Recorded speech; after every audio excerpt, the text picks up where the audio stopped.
Thank you all for coming. It is my honor and great pleasure to introduce my dear friend, Johanna Drucker. She's a distinguished professor and the Breslauer Professor Emerita in the Department of Information Studies at UCLA. She is internationally known for her work in graphic design history, typography, experimental poetry, and digital humanities. In addition to her scholarly work, Drucker is known for her artist books, which are widely represented in museums and library collections and were the subject of a traveling retrospective in 2012. And it was called Druck Works, 40 Years of Books and Projects. So today she is going to be talking about her newest scholarly book called Inventing the Alphabet. It was published by University of Chicago Press in 2022. So please welcome Johanna. Thank you all. I'm going to share my screen because I want to show you pictures. And so here we go.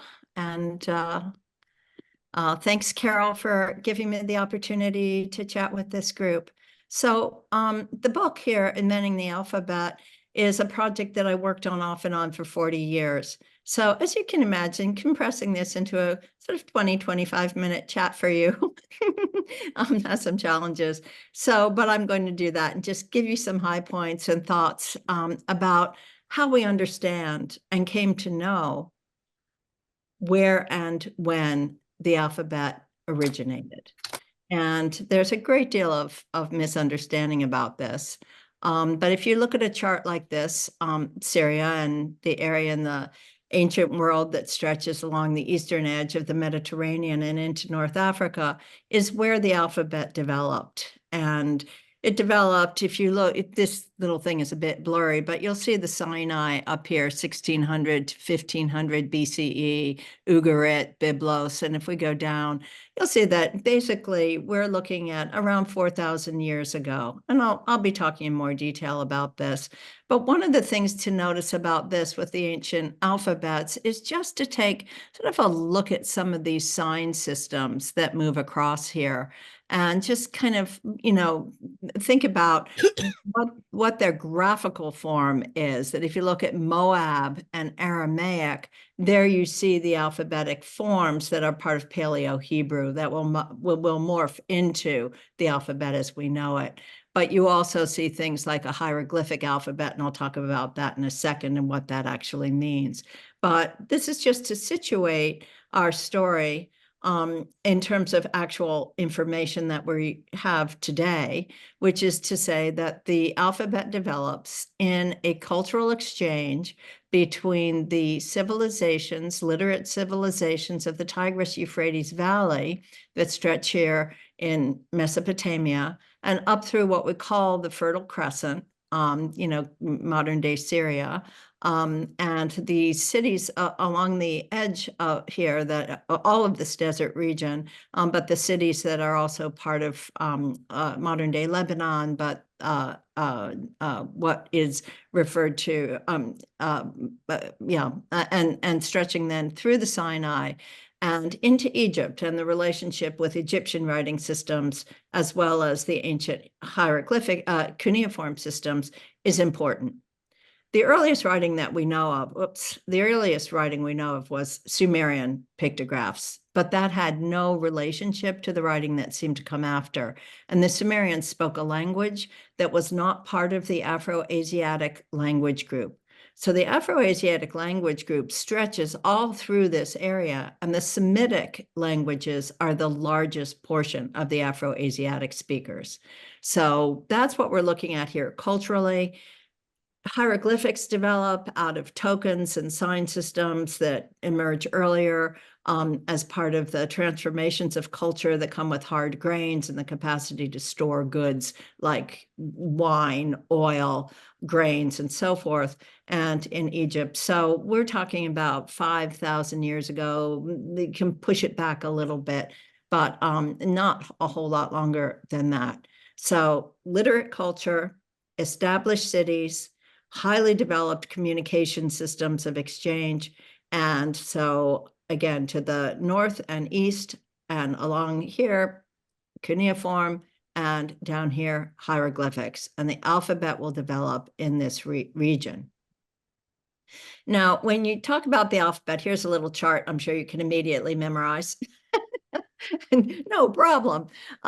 But when we talk about the alphabet, people will often say, which alphabet? Our alphabet? You mean the Greek alphabet? So that's all wrong. There's only one alphabet, and there are variants of it. It spreads, it gets transformed to meet different language groups' needs, but it all begins with a Proto-Canaanite, Proto-Sinaitic taproot.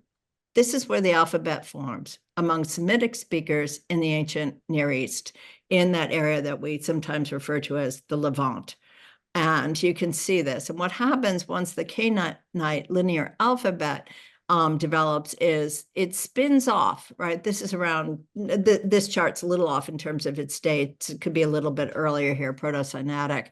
And then the Phoenicians, consolidate it and spread it around the Mediterranean. They're the sailors, right? And it becomes part of Archaic Greek. It moves into Old Hebrew and Samaritan, which we'll talk about again in a second.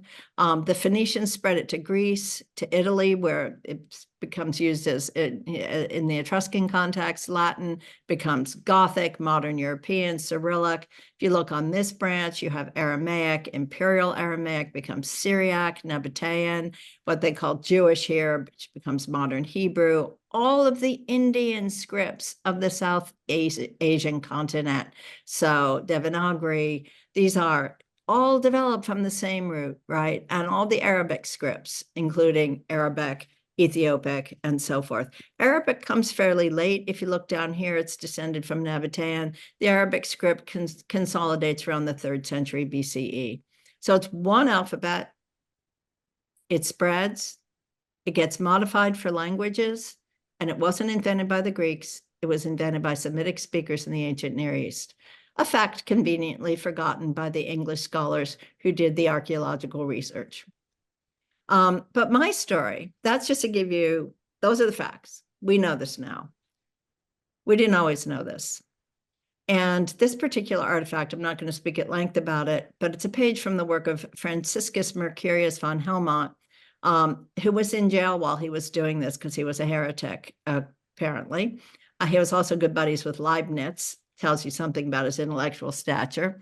And he wrote this book, Alphabeti Veri Naturalis. And Van Helmont's argument is that the alphabet is derived from the organs of speech that resemble the letters of the Hebrew alphabet.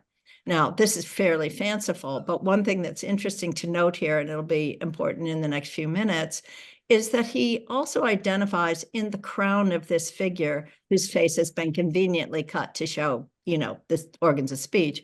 He includes, these other script forms. So what is number 2? Oh, that's actually a Hebrew letter. What is number 3? That's a curious one. It's got rings on the end. What is number 4? And what's its relationship to Bet, right? Because here we have the Aleph. What's this, right? So what are these other figures? And I had no idea when I first found this book. I wanted to know. I wanted to know what these things were, where they came from, and why in the 17th century, somebody looking at the organs of speech to imagine the forms of letters would have put these into this image. It's a mystery. So I'm not going to go through all of this, don't worry. My task in this book, this gives you a kind of idea, was not so much to look at the history of the alphabet, because we know that now. I'm interested in the intellectual history of how we came to know the alphabet's history. And so we know this through all these different kinds of tools: textual transmission, graphical, compendia, graphs, charts, artifacts. But it's not until the 19th century that we have modern archaeology that begins to uncover artifacts in the region that actually track this history and allow epigraphers, paleographers, and forensic techniques to really establish the historical facts of the alphabet's development. So what I'm going to do is give you just a few little kind of tidbits from the book that have to do with theories of origin. Now, the oldest text that we have that describes the alphabet and its history was from Herodotus, 440 BCE. The alphabet's much older, but Herodotus, the Greek historian, in 440 BCE writes this text about the Phoenicians. And he's saying, they came from the east, it was Cadmus, and they brought the alphabet to Greece. Herodotus knew full well that the Greeks had not invented the alphabet. It was cultural transmission that brought it there, and that it had to be changed. He describes it in detail. So, but he doesn't know what the origin is. He only knows it comes from the East. So that's one tradition about the origin that is not fully clear. But when later work is built, even into the 20th century, Lillian Jeffrey, the great classical archaeologist, uses Herodotus's text and its details to locate all of the evidence she can find for archaic Greek scripts within Herodotus's description, trying to figure out when and where the alphabet arrived in Greece. And it arrived, this chart is completely misleading. It did arrive by boat from Phoenicia was not the term used at the time, but from the city-states of what gets called Phoenicia. It came across the Mediterranean, but the story is much more complicated than that. It came by land. There were many colonies and settlements here on the south coast of Turkey that are crucial for this development and so forth. But the point was simply the alphabet was not invented by the Greeks. Now, there are other textual traditions that give us a different story about origins, and I bet all of you can tell what this story is. Okay, so, the story is Moses goes up on Mount Sinai, he gets the tablets, they have all the tablets contain, the Decalogue contains all of the letters of the ancient Hebrew alphabet. Well, that's an easy thing to say, but where are those tablets and who can test the theory? Debates about this go on for, as you can imagine, centuries. So how could Moses go up on Mount Sinai, get these tablets that were full of writing if he didn't know anything about writing or reading? Like, how did reading come into being? So God must have given him the gift of reading at the same time that he gave the laws. Now we know Moses gets into trouble and these tablets get smashed. That doesn't keep people from wondering for generations what was the original alphabet on those tablets. And we'll come back to that in a second. But there are other stories, and this comes out of the work of Flavius Josephus in the early years of the Common Era. And Josephus has another story, and he tells this story. I don't know if you can tell what's going on here, but this is Adam on his deathbed, not looking too good.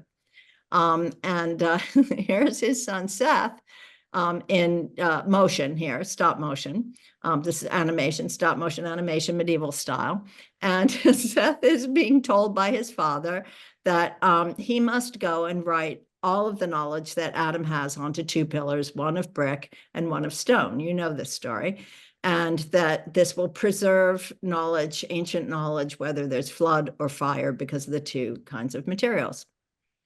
Now, wait a minute. Adam, as I believe, is a little earlier in history than Moses. Now, if Moses is the person who's first getting writing from God, what is Adam's son Seth doing on those pillars? Okay, so you might think this is a non-issue, but I can tell you the amount of ink that is spilled in and debate about whether or not, Seth had an alphabet, what the alphabet was that Moses had, what's the original alphabet? Because that is the alphabet given by God. So we want to find out. Now, there are other origin stories and other magical scripts and peculiar scripts that come into play, and these are transmitted throughout the Middle Ages through the acts of copying. This is an alphabet that was supposedly encountered by the mythical figure Ethicus Ister on his travels to the East in the 8th century. Here you see here you see his script, and down here, believe it or not, is the same script.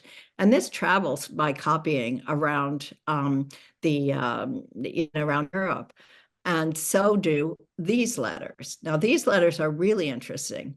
You noticed them in the von Helmont crown, ring letters. I said they had rings at the end. And you see this is called celestial writing. Now, this is a Hebrew manuscript, and it has ring letters in it. These were actually first used on incantation bowls in Aramaic inscriptions in about the 3rd century. but they come forward as magical and celestial scripts.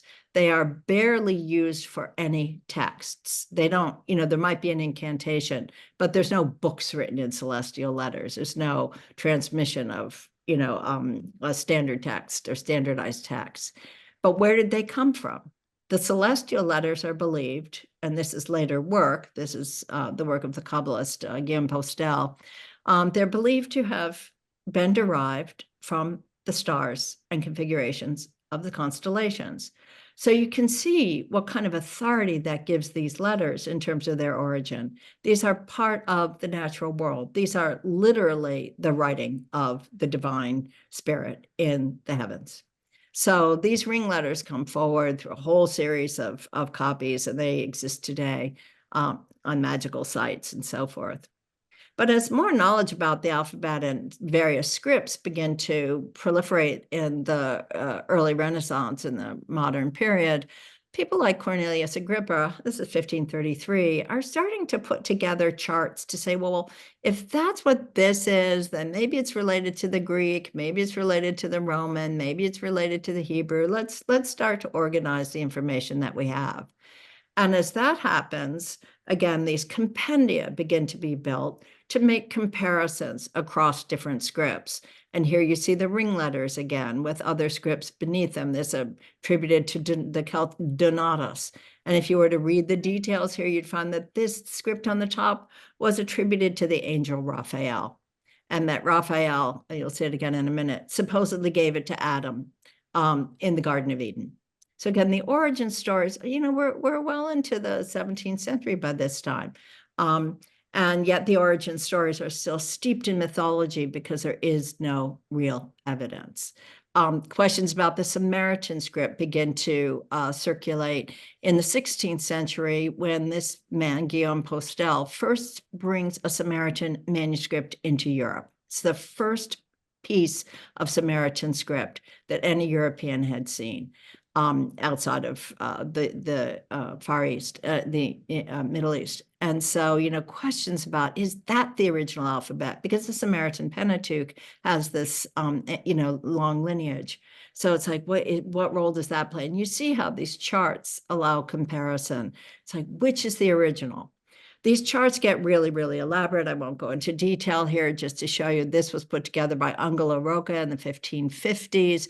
It's an inventory of all the variations of alphabets, and some of these, again, attributed to Moses, to Adam.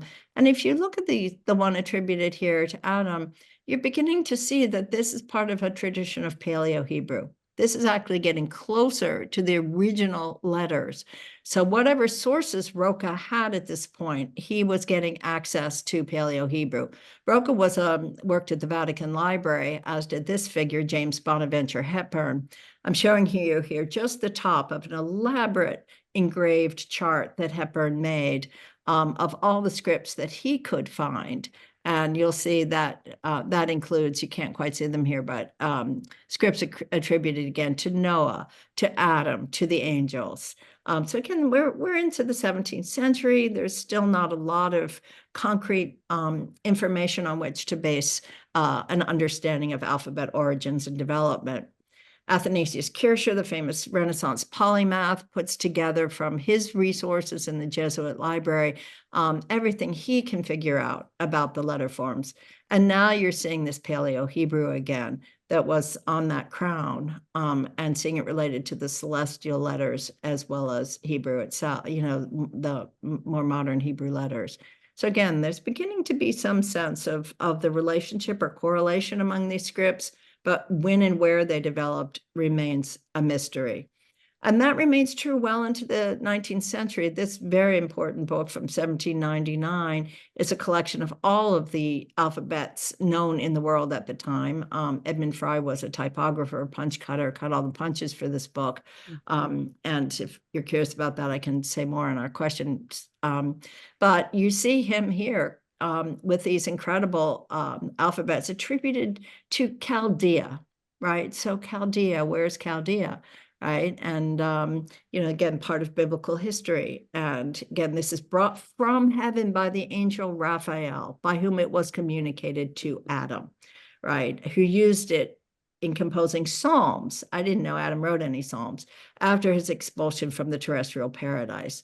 So some people say it was Moses, right, who got this. So again, you're seeing all this debate. And the Pantographia is a fantastic collection of everything known at the time.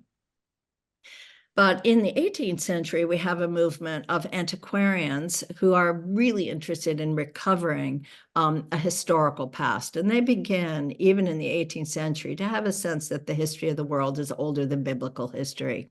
And this man, Bernard de Montfaucon, in his large, huge book, writes in his introduction that what his main goal is to find physical evidence of the history of the Bible.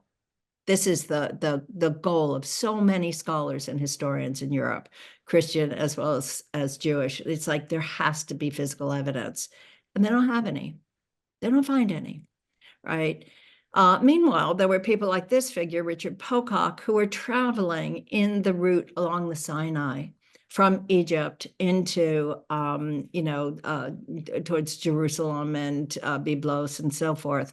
And he copies these inscriptions that he finds in the rocks of the Sinai.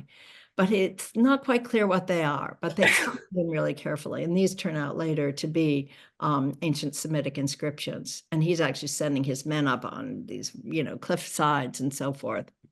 Again, by the end of the 18th century, we've got enough information for this man, who was the keeper of the records of the Tower of London, to really begin to go, oh, we're going to call this Punic, we're going to call this Phoenician, we're going to call this, to see the geographic distribution of the spread and modification of letter forms. So this is highly organized, sophisticated scholarship for the time, but there's still very little physical evidence beyond coins and a few inscriptions. In the middle of the 19th century, and here we're coming toward the end, in the middle of the 19th century, major breakthrough.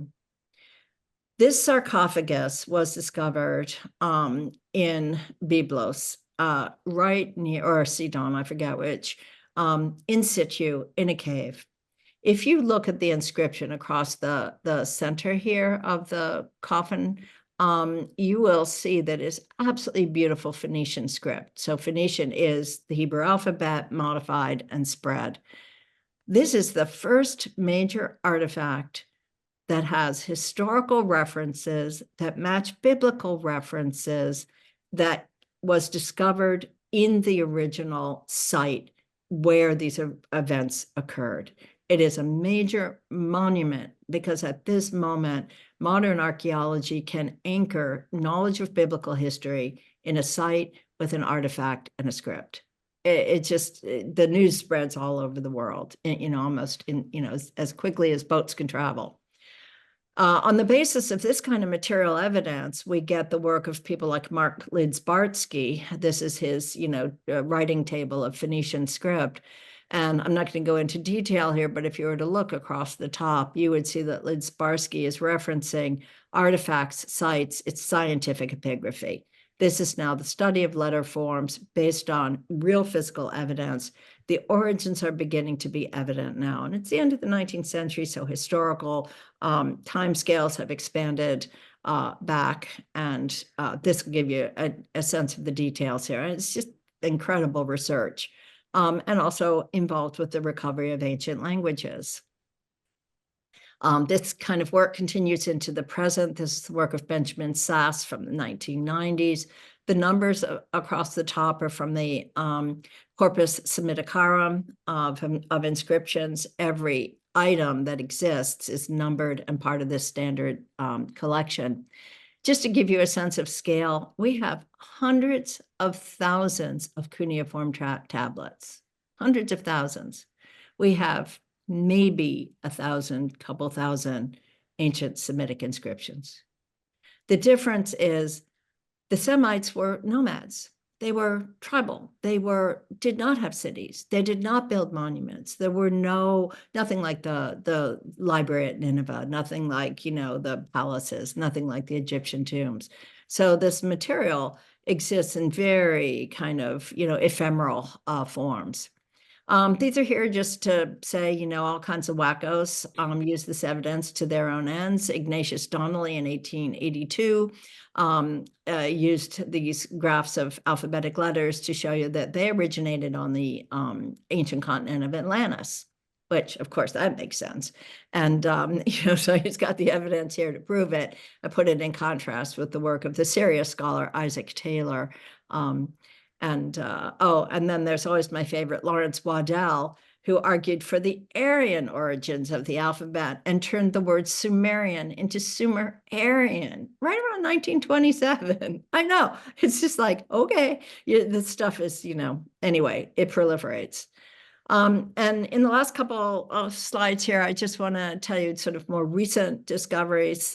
This isn't terribly recent. That was 1905. Look where the pin is here in the Sinai. This is the amazing Egyptologist Flinders Petrie with his wife Hilda. And she is actually the one who made the discovery. They had made camp and they were traveling from Cairo to Jerusalem on some kind of diplomatic mission. And she went out and she said, hey, what is this? Check this out. And she had found this incredible sandstone sphinx with this early Proto-Hebrew inscription on it. And it's a hymn to Baal. So this is, you know, before Israel exists. This is not a Jewish inscription. It is a, again, Semitic. And this artifact, again, becomes a major milestone because of its location. Flinders Petrie writes a fantastic book called The Formation of the Alphabet, and you can see the kind of evidence he's working with. It's a far cry from the palace at Nineveh, or the library at Nineveh. We are really looking at little tiny pot shards. He tracks all of this stuff geographically, historically. And then the most recent discoveries that kind of changed things were in the 90s when John and Deborah Darnell, who were doing work here on the Nile, found these inscriptions. And these are also Semitic inscriptions, and they're from about 1800, maybe even a little bit earlier. So we're really pushing back, and they're on the African continent. And it's like, what? How can the alphabet have been on the African continent? Who was there? This is before the Hyksos are in Egypt. This is, you know, it's like, were these mercenaries who's doing this? There's lots of theoretical speculation, but it was the first time something had been found located there and not on the Sinai, not on the route of Exodus. So we have this kind of, you know, early Proto-Sinaitic, 1700, 1800 BCE, modified, spread, and then again, altered to accommodate the sounds and requirements of different language groups. And so that brings me to my final slide. I come back to Mercurius von Helmont only as a kind of reference for my own project, which was to track the intellectual history of alphabet studies through these various technologies of knowledge transmission and production. And this little shard right here from Tel Ashish was discovered in 2018. Now, a shard like this gets subject to analysis by Benjamin Sass, Israel Finkelstein, a whole raft of people who can tell you, based on the length of the stroke, the orientation of the letter form, and the proportion of the different components in the letter, where this was made, who made it, and approximately what date it was, so that we've got, you know, really elaborate forensic expertise that can make maximum use of these tiny fragments of archaeological material to track the history of the origin, development, and spread of the alphabet. So I'm going to stop there and stop sharing and let you ask questions. Yeah, Frederica. That's absolutely fascinating. So Frederica, you need to unmute. Yes, I have a couple questions on comments. One is, I really like the celestial alphabet. I think that's really cool. It's a beauty. Another one is a little off track. This may sound weird to people, but I studied classical Greek in high school, and I noticed in like your second or third slide, ancient Greek and modern Greek, actually, it isn't that modern Greek alphabet evolved directly from ancient Greek alphabet. It seemed they actually were separate tracks. And if you would mind just spending like 30 seconds commenting on that. Yeah, well, all of these script forms get modified over time, and there are multiple routes of transmission of by the Phoenicians and other peoples for the alphabet to come into Greece. So even the original archaic scripts have a certain amount of variation to them. And so the point I know that Palamedes is giving credit for adding a couple of extra letters, and so someone else. But when exactly the Greek alphabet took its kind of more streamlined modern form, I can't answer off the top of my head. Okay, thank you. I was just surprised they arose independent. Can I have a follow-up on that, though? It's connected. Do we know when they reverse direction? Because Hebrew goes, one way, and Latin goes, Greek and Latin goes the other. Do we know when Right. that reversal occurred roughly? Latin always goes in the left-right direction. Yeah. Greek, as you know, had the boustrophodon, which is writing going this way and then this way and this way. And this I way. know that was sort of a transition, Yeah. I'm guessing. Yeah. And well, and Hebrew, the Paleo-Hebrew, the orientation of the letters and their direction doesn't stabilize until about 1400 Oh, BCE. BCE. It takes a while. So when do we think I don't remember the word you just said, where the Greek was going. Boustrophodon. Yeah. Yeah. Roughly round numbers, what No, century? it stays quite late. I mean, I think, again, off the top of my head, I can't tell you the exact date when it's still being used. Did it get to the Common Era or? No, only as an affectation. Okay, so whatever it was before the Common Era. Yeah, yeah. Okay, just round. Okay. I have a question, or actually a comment. The other day I came across something that said that the letter J was introduced into the alphabet after Shakespeare. That the letter I had a dual pronunciation. It was just they used the I for the J as well as I for I. It's like the U and the V. The U is another late addition. Which one? The U. The U? Yeah, because the V was used. I mean, think about Roman inscriptions. The V is used as a U. Okay, my other question, you mentioned about the literacy of the people. Was that actually the case? Was there widespread literacy, or was it mostly the priests that read? And I mean, it was basically an oral culture, wasn't it? Well, okay, so in Mesopotamia and ancient Assyria, Babylonia, there were scribal schools by 1700 BCE. And because there was a lot of record keeping, the Babylonians are really the first record keepers. They start by making cuneiform tablet records of, again, storage as early as 8000 BCE. And then they begin to develop, more elaborate record keeping systems. They're not quite writing in the sense that they aren't an actual transcription of language until about 2700 BCE. But they are proto-writing that exists, that's standardized record keeping. So once you get to, about 2500 to 2000, you're getting schools and people being trained to keep records of political events, of laws. Remember, Hammurabi's code is that beautiful basalt, code is inscribed in 1800 BCE. And that's not a primitive document. That's a highly sophisticated document. And that we have, records of the myth of Gilgamesh, the story of Gilgamesh that go back well into that period. So, yes, probably most of the population was, oral, but you get these amazing things in cuneiform. You get a little tablet, right? And it's been sent on a trade route. And the tablet says something like, if you're getting this tablet, make sure 3 cows are coming with it. Otherwise, so-and-so has sold the cows along the way.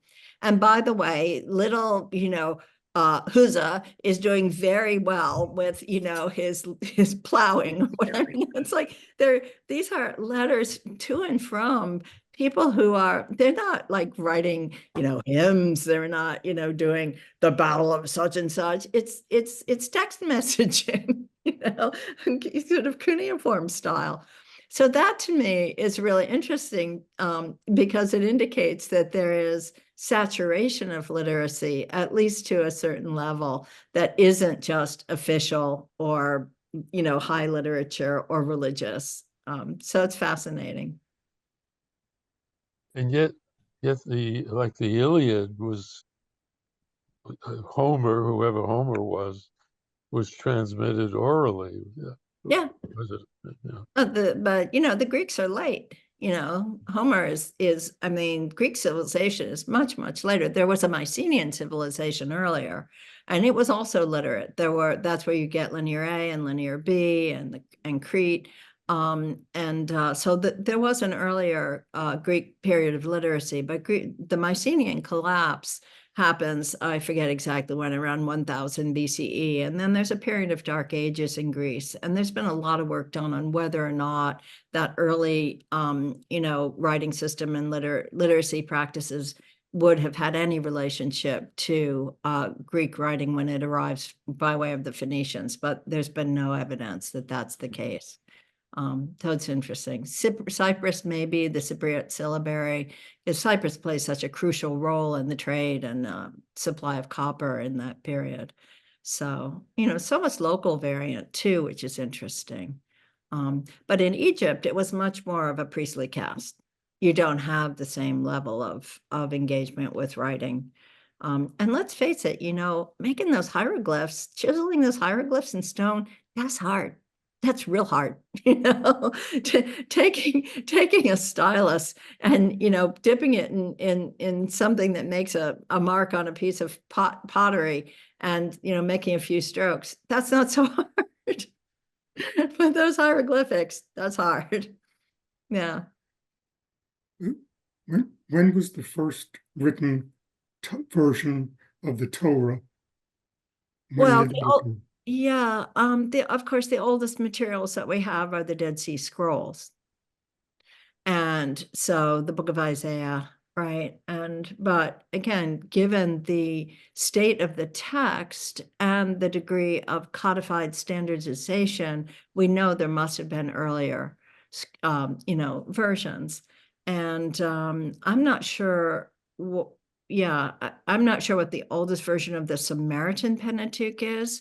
Maybe one of you knows, but so again, the materials are so ephemeral and fragile that the evidence is scant for earlier material. So that's why the Dead Sea Scroll discovery was so incredible, because it was the first material we had that was in the before the Common Era. What was the date of the Dead Sea Scrolls produced? They're 1st and 2nd century BCE. They're not really, really old, no. And again, compared to, say, the Code of Hammurabi, that's 1800 BCE, or, the Narmer Palette in, Egypt, that's 2700, or the Plimpton tablets in cuneiform, they're relatively recent. Can you tell us more?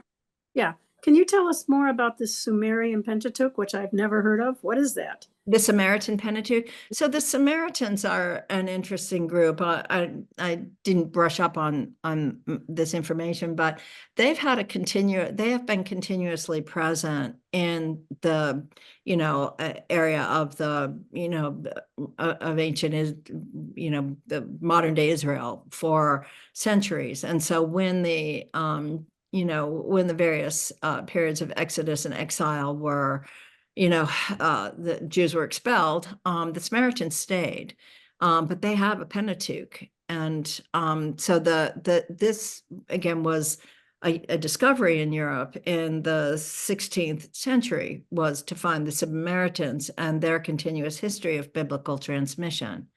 Oh, okay, you're not talking about Sumerians, you're talking about the No, the Sum- Samaritans.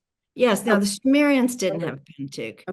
And the bit of Sumerian pictograph that we have has never been deciphered. And the language was a language that wasn't related to Semitic language. There's a lot of mysteries about, or not mysteries, but unknowns about the Samaritans. But I mean, the Sumerians, but they came into the Tigris-Euphrates Valley from the south. We do know that, and settled in that region. Yeah, when you first said Samaritan Pentateuch, it didn't sound like Samaritan. Sorry. Okay. Yeah, no, the Sumerians didn't have a Pentateuch that I know of, but you know, again, there's Related to Frederica's early question about the chart with the evolution of the alphabets. Likewise with modern and ancient Hebrew, they were separated as they're the completely paths. separate. Yeah, they're Yeah. completely separate. Ancient Hebrew, Paleo-Hebrew dies out, though it is quite close to Samaritan. And what's interesting is in the long discussions in the 16th and 17th century about this, Ezra the scribe is given credit for the invention of modern Hebrew because, again, it's an explanation of where it came from and, you know, historically rooted to, exile and return. So. Interesting, very much. Yeah. Yeah. Yeah. No, Ezra's always, and if I were to go through those big charts I was showing you, those Renaissance charts, like by Angelo Rocca and so forth, you would see the way that Ezra is attributed, given, credit for the invention. The Paleo Hebrew alphabet died out, but the language must be connected. Yeah, exactly. So Yeah, the Paleo Hebrew script dies out. Well, it dies out, yes and no. I mean, it gets modified into Phoenician. Like if you look at the Phoenician script, Paleo Hebrew and Phoenician letter forms are quite close. But modern Hebrew is a later invention. Yeah, I mean, my understanding is that it really was after the Babylonian exile that we really adopted the Aramaic Yes. chart there. That's where Yes. where we have now came from. Yes, and again, this is where Ezra gets the credit. It's like, Ezra the scribe is given the credit for inventing this because of the necessity. Borrow or adapting it from the Aramaic. Yeah. Yeah. Yeah. But Paleo Hebrew is the root of the Phoenician. And if you look at that Eshmunazar sarcophagus inscription, you can see how those forms of Paleo Hebrew have modified. And that inscription is fantastic. Now, it's not super old. It's like 900 BCE BCE or something, maybe even 800. But the script is so sophisticated that you can see there are generations of practiced scribes behind it. You don't invent that whole cloth. It has to be a developed cultural knowledge that gets passed on. Yeah, Frederick, go ahead. Okay, couple more comments. One is your point about there was the Paleo Hebrew and then more modern Hebrew, but the language, the spoken language may have evolved, just kept going evolving. And I know something kind of similar in South Asia. I work with scientists from around the world, and I work with a scientist from India and one from Pakistan. They have no trouble talking to each other. And so I asked one of them, I know one of you speaks Hindi and the other one speaks Urdu, but you talk okay. And they explained to me they have different scripts, but the spoken language is pretty similar. So they can speak to each other, but not write to each other. So the written stuff's all in English. But also, I was wondering, where does the Rosetta Stone fit into all of this history of studying languages? Sure. Well, and just a point about the scripts, by the way, of, Indian scripts of various kinds is that, again, it's no different than us in Arabic or Greek. Those are all the same alphabet, but I can't read Greek. Well, I can read Greek actually, but I can't read Arabic. So again, they are the same, the names of the letters, the sequence of the letters, and what we call the powers of the letters or the sounds with which they are associated are the same. And that's how we can see these lineages and the kind of genetics of alphabet transformation. But they become so different over time that, we can't read them. The Rosetta Stone is a combination of hieratic, Demotic Greek, hieratic Egyptian script, Demotic Greek, and hieroglyphics. And it's the same text rendered in 3 different scripts and languages. And so it was a key that let us open up. Oh, if it says that in Demotic Greek and it says that in hieratic, then we can see what the hieratic written forms relate to and be able to make translations of other documents. And so it was found. I mean, it's always interesting. Found, like nobody knew about the Rosetta Stone until Napoleon's troops were there. But anyway, yeah, Napoleon found it, and then I believe the British went in and took care of Napoleon, and so they got the Rosetta Stone. The spoils of war. And that continues. I had a modern question on the alphabet. Right, let's just say the English alphabet. Right now in the school system, you have the printed version, the printed alphabet, and then you also have the long-standing tradition of people being able to print their name and then sign their name.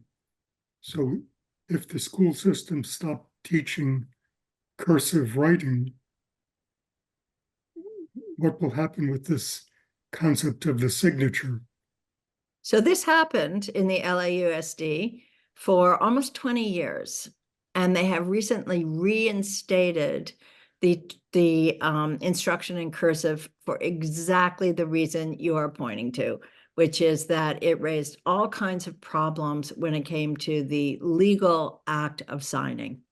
It put us basically back into, medieval England, where all people could do is put in X. And so cursive has been reinstituted, I'm happy to say. And also there's been so much work by educators who look at cognition, who have demonstrated that the act of writing by hand in note-taking and studying creates a much better memory trace than typing. Yeah, I know. I'm so with the handwriting people. I mean, my notes for this talk, a little handwriting. So then I didn't have to read them because I knew them, right? You write them down by hand, you know it.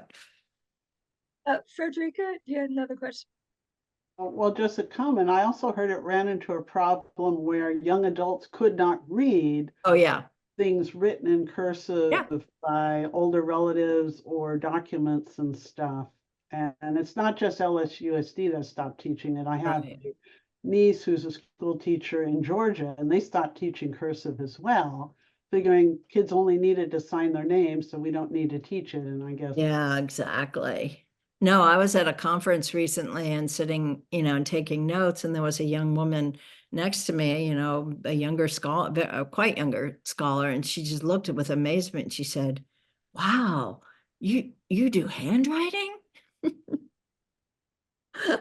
I mean, I don't mind being an antique fossil, but it was just sort of, I felt more like, you don't, So yeah, it's important. Yeah. Now, your point about, your point about cognition, what's the advantage if you're taking notes? What difference does it make if you're doing them in cursive versus printing them, other than in my cursive is a little more flowy and faster? Yeah, I mean, I think there is the speed, but no, I don't think there's that much difference between printing and cursive. It's the difference between using your hands and typing. Oh yeah, I get that for sure. Yeah, it's that. It's the, it's the information goes in differently. Yeah, so. Any other questions? Well, thank you so much. I know Johanna has a memorial to go to this afternoon, so we really appreciate it. This was Thank you so much. Well, I'm happy to do it. It's endlessly interesting. You know, the information on the alphabet and these texts. I will just say one thing in closing, which is when I discovered Isaac Taylor's 1889 2-volume The Alphabet, and it was sitting in the library at the University of California at Berkeley, and it had not been checked out in, you know, in recorded memory. And I started reading that and I thought, oh my, I cannot let these scholars fall into oblivion. I wanted to write this history because I feel like these are my forebears. These are my intellectual, you know, sort of family. And I wanted to be sure to bring forward to the next generation the history of people like Taylor and Fry and Postel and Van Helmont and many, many others, so that they would not fall into oblivion. And so they would be honored and respected, not for what they didn't know from a modern perspective, but for what they knew from within the historical conditions of their own intellectual formation. And it just was so important to me to do that. And that's the subtext for this book as well, was a real sort of sense of, you know, these are people who need to, you know, be called to the attention of future generations. So may I ask just one question before we finish? Why was this ignored? You know, it's one of those things. When I started school, grad school at Berkeley, I said I wanted to study, you know, the history of writing, material writing, not literature, but writing. Nobody in the university does it systematically. People study script forms in, you know, Chinese, Japanese, right, and so forth. But within the history of literary studies, almost no one studies writing. People study paleography if they want to decide, you know, be able to read medieval script. But the idea that writing, it's in its material, you know, form, has a history that participates in the production of knowledge and the transmission of culture, it's a tiny little specialized domain. And no one had ever tracked this intellectual history. It's kind of why it took me 40 years. I mean, I did some other things along the way, but you know, but there is no intellectual history. Like, imagine talking about the history of astronomy without knowing this series of intellectual developments that contributed to our contemporary understanding. You just wouldn't do it. No one would pick up a philosophy book from, you know, Teach Richard Rorty without knowing, you know, where it came from across a long history. So it just, you know, was completely ignored. It's as if, you know, the one thing that the university and scholarship depended on more than anything was the one thing nobody wanted to look at. Astounding. It's astounding. Yeah. So, I mean, there are good histories of writing, but there was no history of the histories of writing. You know, no historiography. Yeah. So that was my contribution. And, Huge. yeah. Well, thank you so Thank you all much. for your attention. Thank you And very I'm sorry much. we had to do this on Zoom, but it has some advantages, and it was lovely to meet you. Hope to see some of you again.